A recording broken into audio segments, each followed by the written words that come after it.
දාස්පෙතිය කියන්නේ හැම ගෙදරකම වගේ ගෙවත්තේ තියෙන ශාකයක්නේ. ඉතින් දාස්පෙතිය අලංකරණය සඳහා භාවිතා කරනවා වගේම අපි අනිවාර්යයෙන්ම බුදුරජාණන් වහන්සේට පූජා කරන්නත් මේ දාස් මල් බහුලව යොදා ගන්නවා. නමුත් ඔයාලා දැනන් හිටියද මේකෙන් සෞඛ්‍යමය ප්‍රතිලාභ තියෙනවා කියලා.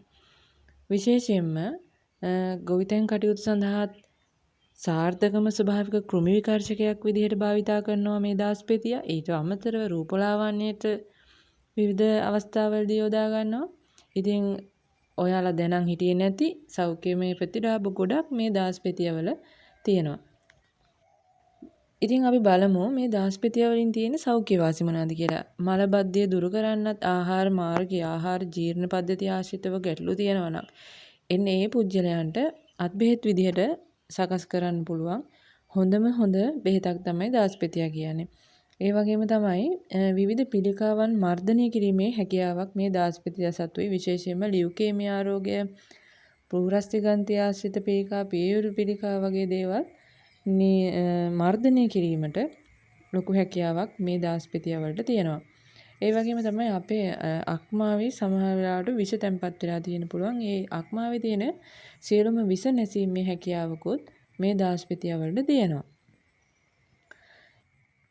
ඒ වගේම තමයි කිරිපණු රෝගීන්ට ඊටාම ගුණ කෑමක් තමයි මේ දාස්මල් කියන්නේ. තේ විදිහට වුණත් ආහාරයට එකතු කරගන්න පුළුවන් නම් ඊටා සාර්ථක ප්‍රතිඵල මේ තුලින් ලබා ගන්න පුළුවන්.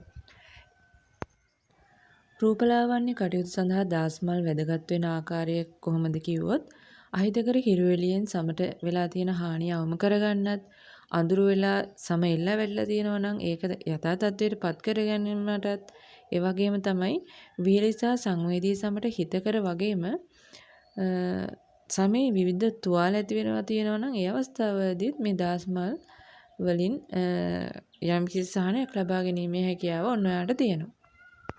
ඒ වගේම තමයි සමට විතරක් නෙවෙයි හිස කෙස් වලටත් ලොකු දායකත්වයක් දක්වනවා දිගු ශක්තිමත් හිස කෙස් ලබා ගන්නත් ඔන්න දාස්මල් භාවිතා කරන්න ඔයාලට හැකියාව තියෙනවා. ඒ වගේම තමයි වර්තමානයේදී ගොවිතැන් කටයුතු සඳහා අති සාර්ථකම ස්වභාවික කෘමි විකර්ශකයක් විදිහට මේ දාස්මල් වගා කරන්න පටන්ගෙන තියෙනවා. ඉතින් බලන්නකො කොයිතරම් වැදගත් වෙනවද මේ දාස්මල් ශාකය. අපිට තේ වෙනුවට ආදේශකයක් විදිහටත් මේක භාවිතා කරන්න පුළුවන්. ඉතින් ඔයත් try කරලා බලන්න. හොඳ නම් කමෙන්ට් එකක් දාන්න අනිවාර්යෙන්. වීඩියෝ එකට like එකක් දාගෙන යන්න. මේ වගේ තවත් වැදගත් වීඩියෝ එකකින් ආයෙත් හමු වෙමු. හැමෝම පරිස්සමෙන් ඉන්න.